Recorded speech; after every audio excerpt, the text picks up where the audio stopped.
The visible loss of control in the Channel is undermining one of the Conservative Party's big accomplishments over the past few years, which was people did feel, after the withdrawal from the European Union, that the government was in control. And now every boat that comes across visibly undermines that sense of control, and it will be potentially politically very dangerous for the government. The challenge facing the Prime Minister is that there aren't actually easy answers to this.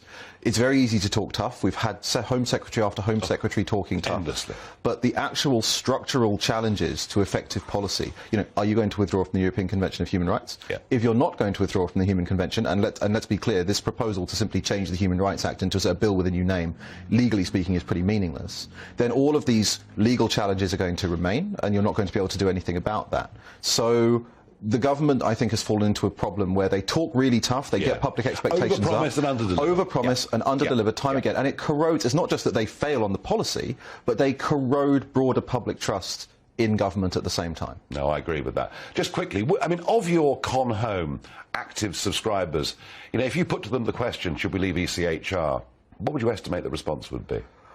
I imagine you might get a majority in favour. Most of the... I wouldn't know for certain. Sure. It would potentially be quite a narrow majority because our panel is quite split. I think the question is, what do you do when you leave?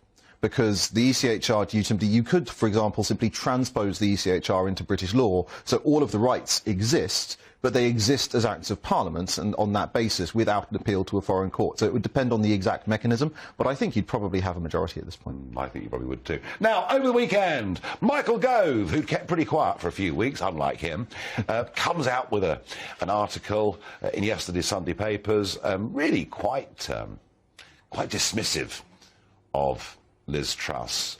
Is this blue on blue because Rishi's responding? By the way, I heard today that Rishi's going to stand up for the motorist. I'd never heard that from him before. Had you?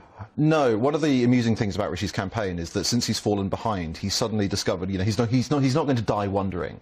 And so he's coming out with all of these policies, which I suspect if Rishi had been the front runner, we would not have heard from him in a million years. So. Blue on blue, Henry. Blue on blue.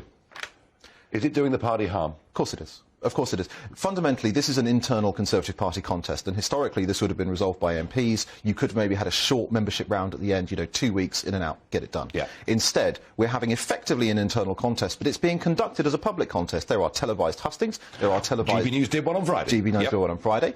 There were televised leadership debates, there's your op-eds and everything else, and the whole structure incentivises people who have been members of the government for years to attack both each other and the government's record. Now, I'm a Conservative Party member and supporter, and I don't come away from this leadership contest feeling particularly optimistic. If you're an ordinary voter, I dread to think the impression you're getting of the party. Well, and maybe we saw a little bit of that in today's Times, suggesting that Boris is now more popular as leader than the other two added up together. Yes, I mean, this is slightly dismaying because, of course, I think people need to remember there was a reason that Boris Johnson left. Everyone was rightly very angry at him. He lost the confidence of his cabinet.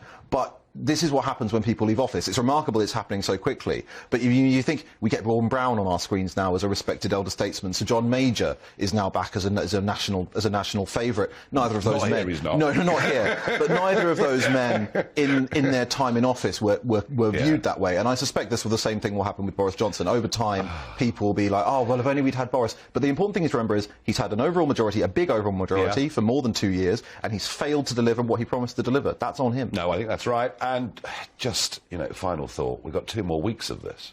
I know, it's a bit of a death march, isn't it?